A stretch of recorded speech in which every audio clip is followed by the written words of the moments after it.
This is how the gods catch fish. When the old man drops his net, a 100 catty fish is caught, but the captured fish is not satisfied. It twisted its body and dragged the two men into the sea. When the two sides were at a standstill, the old man asked his nephew to hold back the fish first. He went to find an axe to kill the fish. After the old man left, the fish begged the man to let it go, because the fish said he had a bunch of little fish to feed. After listening to his plea, the kind man thought of releasing the fish, but then he would be scolded by his uncle. When the man was in a dilemma, his uncle approached him with an axe in his hand. The man could only pretend that he was being dragged into the sea by a big fish. By the time his uncle arrived, the net and the fish inside had already swum far out to sea. Seeing that his hard-earned prey was buried in vain and a fishing net was attached to it, the old man was so angry that he almost fainted. The uncle was so angry that he picked up an axe and threatened to kill the man. The man couldn't understand that he would be killed for no reason because of his kindness. The man ran to a cliff with the sea at his feet. A big fish offered him a ride. The man jumped onto the fish's back. His uncle, who had arrived, could only watch as the man disappeared into the sea. Although he was furious, there was nothing he could do.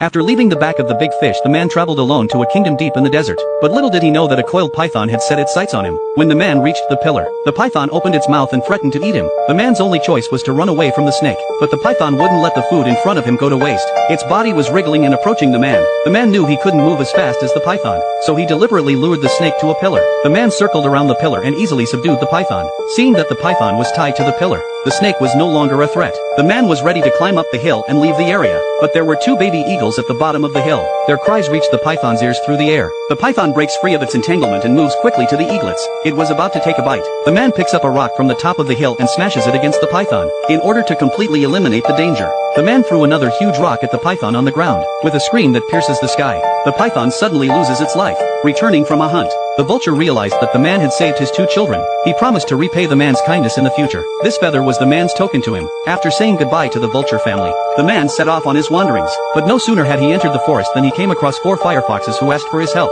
Their mother had fallen into a hunter's trap. Driven by his good nature, the man was ready to rescue the foxes. Just as the huntsman arrived on his white horse, just as he was about to swing his dagger at the fox, the man stepped forward to stop him, but the hunter wouldn't listen to him. The man had no choice but to let the hunter's white horse go. The hunter ran after his white horse. After being rescued, the fox saw the man as a lifelong benefactor. He promised to help him if he was ever in trouble. What the man didn't expect, he had no idea that his act of kindness would be the reward for their lives. After leaving the forest, the man set foot in a country surrounded by mountains. Inside the country was a beautiful but vicious princess. Her beauty attracted many suitors, but she also had a magic mirror that could see into everything. Anyone who wants to propose to her must hide. If the mirror finds them, they will be beheaded. Watching innocent people being killed, a kind man decided to punish the princess. He went to the castle alone and pretended to propose to the princess. The princess saw another suitor in the mirror. She thought the man was a lecherous loser like the previous murderer. She told the man to hide and she would use the mirror to find him. After accepting the princess's challenge, the man found the big fish he had saved earlier. He asked the fish to hide him in a place where he wouldn't be found. The fish let him jump into its stomach.